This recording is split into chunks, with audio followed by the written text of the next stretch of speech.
I want to start with one that's very personal to me, hard to talk about sometimes.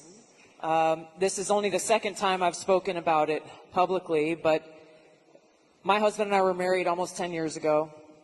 We wanted to start a family. We were very excited about it. Unfortunately, it was very difficult. We were not successful in trying to get pregnant. For us, IVF seemed to be the only option and the last resort. As you know, it's a pretty difficult process. It's very, very expensive. I was in Congress at the time, traveling. I would carry the medicine that I had to administer shots to myself sometimes in an airport bathroom. And ultimately, the most difficult part was every time going to the doctor for another transfer and hoping that it would result in a positive pregnancy test, and then being heartbroken over and over every time that test came back negative. Now, I know some of your opponents, your political opponents, are saying that you want to ban IVF. While it didn't work for us, it's worked for a lot of families. And I just know that there are women and couples in this crowd, or those who are watching here tonight, who may be going through this same struggle and are concerned about being able to have this option, either because they might not be able to afford it, or they're concerned that it just may not be available. And I'd love for you to talk to them about how they should feel.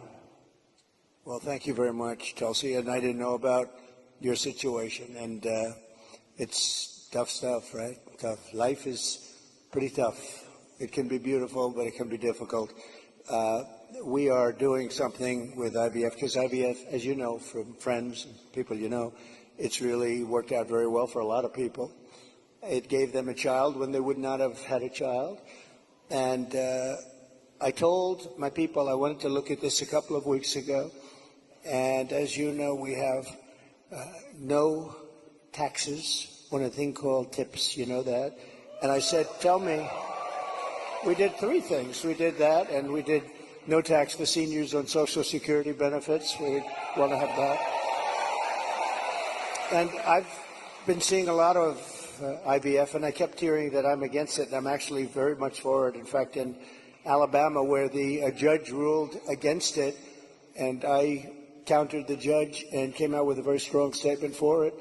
And the Alabama... You're very quick in your response to that. I was, but they were too. They were amazing. The legislature approved virtually my statement. I'm in full IVF, and it has really gone. It's terrific. And I said, so with the tips and with the Social Security, the no taxes on Social Security, I said maybe for IVF, and I've been looking at it, and what we're going to do is for people that are using IVF, which is fertilization, the government is going to pay for it, or we're going to get or mandate your insurance company to pay for it, which is going to be great. We're going to do that. I can't tell you how life-changing that would be for so many families, because it costs a lot of money. A lot of people go into debt just for the hope of being able to start their own family. Well, it's big, and you know what? We want to produce babies in this country, right? We want to produce babies. So I think it's going to be something we sort of announced it a little bit. We were in a great place, Michigan. We all love Michigan, right? We're going to bring back the car industry, and we're going to get a lot of it back to Michigan. They've been taking our cars away. They've been taking our manufacturing away over years, over decades. And if you look at it today, it's a shell of what it was years ago, but we're going to bring it back. Mexico is right now building massive car factories, actually being financed and built by China. They think they're going to sell their cars back into our country. It's not going to happen. That's not going to happen. Oh, listen to that. That is not going to happen.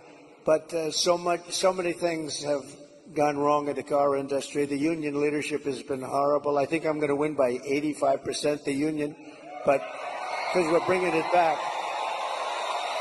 And we're going to have electric cars, but we're going to have gasoline-powered cars, and we're going to have hybrids. We're going to have every kind of car. We're not going with just that. But I just felt that it would be a good place to announce it, and we did sort of the announcement there a little bit, and now we do the big announcement tonight in front of all of these television stations, all of the fake news.